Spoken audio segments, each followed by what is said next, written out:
Halo Soccer Mania, kembali lagi di Blessing Soccer News. Kali ini kami sudah siapkan berita-berita terbaru seputar dunia sepak bola. Tentunya untuk kalian semua, selamat menyaksikan. AC Milan coret Ibrahimovic dari skuad Liga Champions. Pelatih Stefano Pioli sebelumnya sudah menjelaskan bahwa skuadnya terlalu gemuk. Mau tak mau beberapa keputusan menyakitkan harus dibuat. 3 pemain anyar terpaksa dicoret dari skuad AC Milan di Liga Champions, yakni Yacine Adli, Malik Thiaw, dan Aster Frank. Zlatan Ibrahimovic juga tidak masuk skuad karena cedera. Milan sebetulnya punya masalah peningkatan pemain asing sebanyak 23 orang. Dari aturan, hanya 17 pemain asing yang boleh didaftarkan, dan Alessandro Florenzi terpilih masuk skuad meski sedang cedera serius. Chelsea resmi lepas Michy Batshuayi ke Fenerbahce. Karir Michy Batshuayi di Chelsea berakhir sudah setelah menyelesaikan kepindahan permanen ke klub Liga Super Turki yaitu Fenerbahce. Batshuayi didatangkan Fenerbahce senilai 3,5 juta euro dengan sisa kontrak 12 bulan di Chelsea. Pemain berusia 28 tahun itu menaikkan kontrak bersama klub asal Istanbul hingga Juni tahun 2024. Adapun sebelum dipinjamkan ke Besiktas lalu dilepas permanen ke Fenerbahce. Batshuayi sempat jalani masa pinjam di Borussia Dortmund, Valencia, dan 2 kali di Crystal Palace.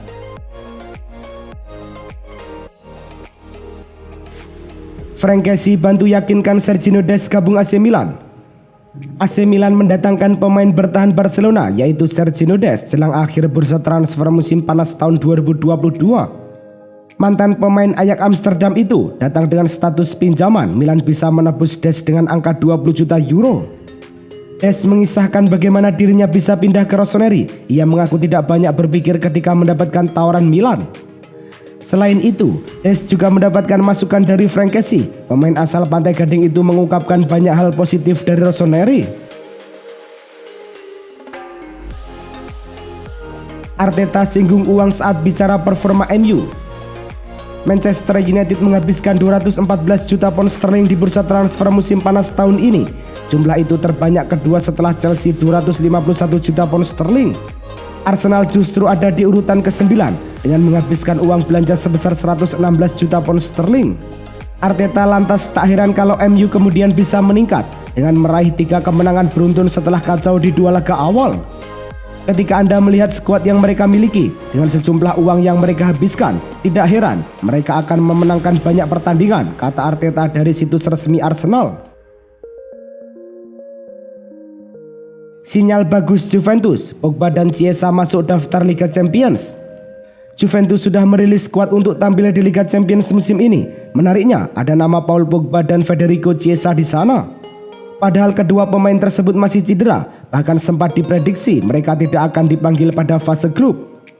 Hadirnya kedua nama mereka dalam daftar skuad Bianconeri ini menjadi sinyal yang bagus. Kemungkinan proses penyembuhan Pogba dan Chiesa berjalan lancar dan mereka diharapkan bisa segera kembali ke lapangan lagi dalam waktu dekat. Jan Sommer jadi pemain terbaik Gladbach di Agustus. Kiper asal Swiss Jan Sommer berhasil terpilih sebagai pemain terbaik Borussia Mönchengladbach periode Agustus tahun 2022. Dikutip dari laman resmi Gladbach, dalam voting suara di Vohland APPP, Jan Sommer berhasil meraih suara terbanyak sekitar 50%. Penghargaan ini memang layak diberikan kepada Sommer karena di awal musim ini ia tampil luar biasa. Di laga melawan Bayer, Sommer mencatat 19 kali penyelamatan dan menjadi rekor baru jumlah penyelamatan kiper terbanyak dalam satu laga di Bundesliga. Leicester City di dasar klasemen, Brendan Rodgers kecam bisnis klub. Liga Inggris 2022-2023 bisa menjadi salah satu musim yang paling buruk bagi Leicester City. Leicester City saat ini berada di dasar klasemen sementara Liga Inggris karena belum pernah meraih 1 kali kemenangan pun. Melansir dari The Suns, Brendan Rodgers mengecam aktivitas transfer manajemen bersama dengan performa buruk yang ditunjukkan tim asuhannya. Ini bukan klub seperti 2 tahun lalu, kami belum mendatangkan pemain baru kecuali 1 di akhir dalam 2 jendela terakhir dan itu adalah penggantinya, ungkap Rodgers. Julian Weigl ungkap alasan gabung Gladbach. Julian Weigl akan menjalani musim 2022-2023 di Jerman bersama Gladbach. Pemain berusia 26 tahun itu didatangkan dengan status pinjaman dari Benfica. Pemain internasional Jerman itu tentu senang dengan kesempatan yang diberikan di Holland. Ia mengatakan pelatih kepala Daniel Farke sebagai salah satu faktor penentu di balik keputusannya merumput di Borussia Park. Weigl mempunyai ambisi untuk memberi kontribusi terbaik bersama Die Holland. Ia berharap penampilannya musim ini berbuah kontrak permanen di akhir musim nanti. Nyaris bela Indonesia, Mads Hilgers dipanggil timnas Belanda. Pemain keturunan Mads Hilgers justru dipanggil timnas Belanda setelah sempat nyaris membela Indonesia. Ini merupakan panggilan pertama bek muda itu ke timnas Belanda. Saat ini bek berusia 21 tahun itu sedang memperkuat klub Belanda yaitu FC Twente. Dia memiliki kontrak sampai 30 Juni tahun 2023 dengan opsi perpanjangan setahun lagi. Mads Hilgers sendiri disebut-sebut sebagai salah satu bek masa depan di Belanda. Apalagi dia pada usia 21 tahun sudah menjadi andalan utama FC Twente untuk arungi Eredivisie.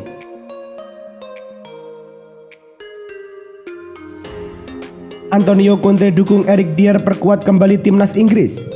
Eric Dier difavoritkan akan kembali memperkuat timnas Inggris besutan Gareth Southgate untuk kali pertama setelah hampir 2 tahun absen. Itu semua setelah ia sukses membuktikan diri sebagai salah satu andalan di lini pertahanan Tottenham. Antonio Conte mengatakan Eric Dier merupakan pemain yang bisa diandalkan dan ia termasuk defender papan atas di Premier League. Conte mencoba meyakinkan sang manajer untuk memanggil kembali sang bek tengah untuk memperkuat timnas Inggris di jeda internasional September ini.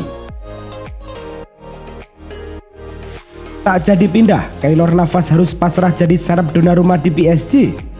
Sepanjang bursa transfer musim panas kemarin, Keylor Navas sejatinya sempat digosipkan bakal hijrah ke Italia untuk bergabung bersama Napoli.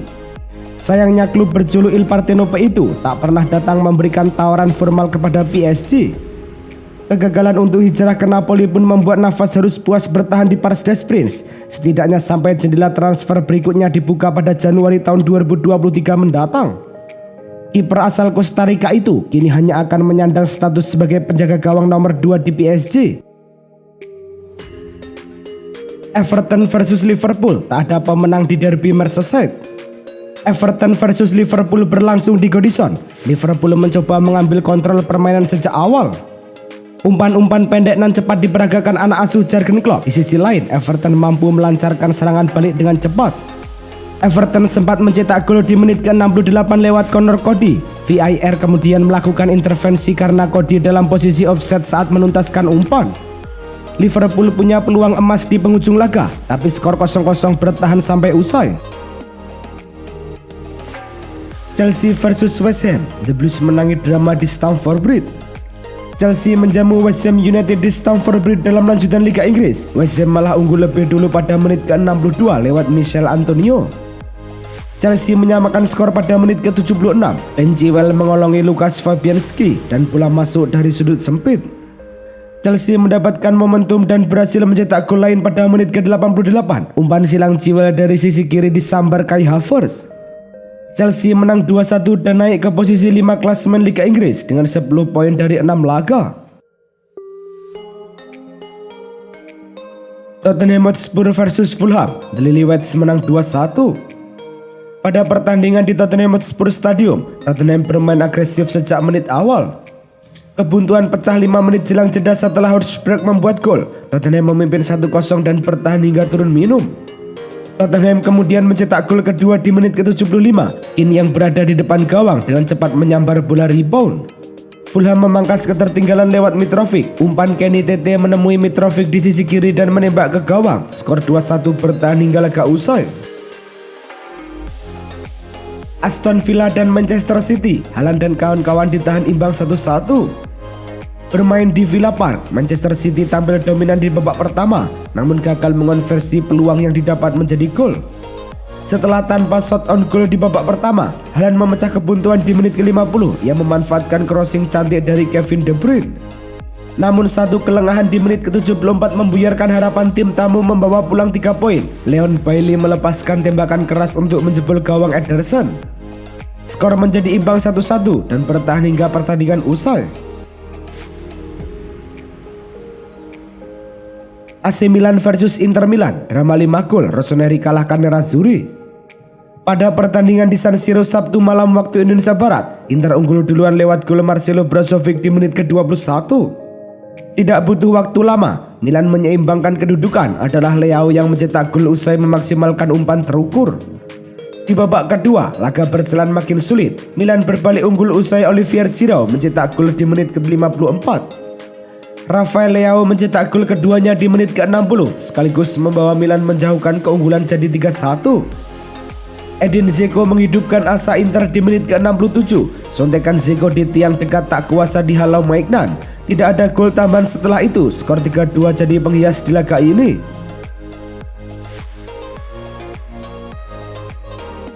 Juventus ditahan Fiorentina, Napoli kalahkan Lazio. Fiorentina versus Juventus berlangsung di Stadion Artemio Franchi. Juventus memimpin duluan lewat gol Arkadiusz Milik. Juventus kecolongan di menit ke-29. Fiorentina mampu menyamakan skor Kwame lepas dari posisi offside dan menaklukkan Perin. Skor 1-1 bertahan hingga laga usai.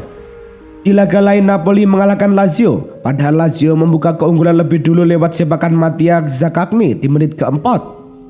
Namun Napoli membalas lewat sundulan Kim Min-jae di menit ke-38. Skor 1-1 bertahan hingga babak pertama selesai. Di babak kedua, Napoli berbalik unggul lewat sepakan spektakuler Kvitka Kvaratskhelia di menit ke-61. Keunggulan tersebut bertahan hingga peluit panjang. Madrid versus Betis, El Real masih sempurna usai menang tipis 2-1. Bermain di Santiago Bernabeu, Real Madrid membuka keunggulan di menit ke-9 lewat tendangan lob Vinicius Junior. Keunggulan itu tak bertahan lama karena Betis segera menyamakan kedudukan. Menit ke-17 tembakan Sergio Canales berhasil melewati celah kaki Thibaut Courtois. Di babak kedua Federico Valverde berhasil memberikan assist untuk gol Rodrigo Goes di menit ke-65. Di sisa waktu, Betis berupaya menyamakan kedudukan, tetapi barisan belakang Madrid terlalu tangguh untuk diterobos. Tuan rumah pun menang 2-1. Sevilla versus Barcelona, Los Chules libas Los Rojiblancos. Pada pertandingan yang dihelat di Ramon Sanchez Pizjuan, Barcelona baru bisa membuka keunggulan pada menit ke-21 melalui Rafinha. Unggul 1-0 membuat Barcelona semakin bernafsu mencetak gol tambahan. Hasilnya Lewandowski ikut mencatatkan namanya di papan skor pada menit ke-36. Masuk di babak kedua, Barcelona masih dominan. 5 menit setelah jeda Eric Garcia membuat Barcelona memimpin 3-0. Hingga pertandingan berakhir, Barcelona tetap berhasil mengamankan kedudukan dan menang 3-0. Hasil Liga Prancis, Mbappe 2 gol, PSG sikat Nantes 3-0. Berlangsung di Stade de la Beaujaire, PSG membuka keunggulan di menit ke-18. Messi memberi umpan kepada Mbappe dan berhasil jadi gol. Di babak kedua, Les Parisiens menambah keunggulan. Menit ke-54 Mbappe dengan satu sontekan berhasil menjebol Lafont. PSG semakin meninggalkan Nantes di menit ke-68. Nuno Mendes mengambil bola muntah dan menyelesaikan peluang menjadi gol. Skor 3-0 bertahan hingga laga usai. Hasil ini membuat Les Parisiens belum terkalahkan hingga pekan ke-6. Hasil Liga Jerman, Bayern Munchen diredam Union Berlin. Bayern Munchen bertandang ke markas Union Berlin di Stadion an der Alten Försterei. Baru 12 menit laga berjalan, Bayern sudah kebobolan via Geraldo Becker. Bayern membalas hanya 3 menit kemudian saat sepakan Joshua Kimmich melewati kumpulan pemain dan menyamakan skor. Bayern menjaga dominasinya di babak kedua, sementara Union bertahan dan menunggu kesempatan untuk serangan balik. Renault kembali bikin penyelamatan penting di akhir pertandingan. Skor 1-1 tak berubah sampai peluit panjang. Itulah tadi kumpulan berita-berita terbaru dari kami. Simak terus berita-berita terbaru lainnya dan jangan lupa like, komen, dan juga subscribe.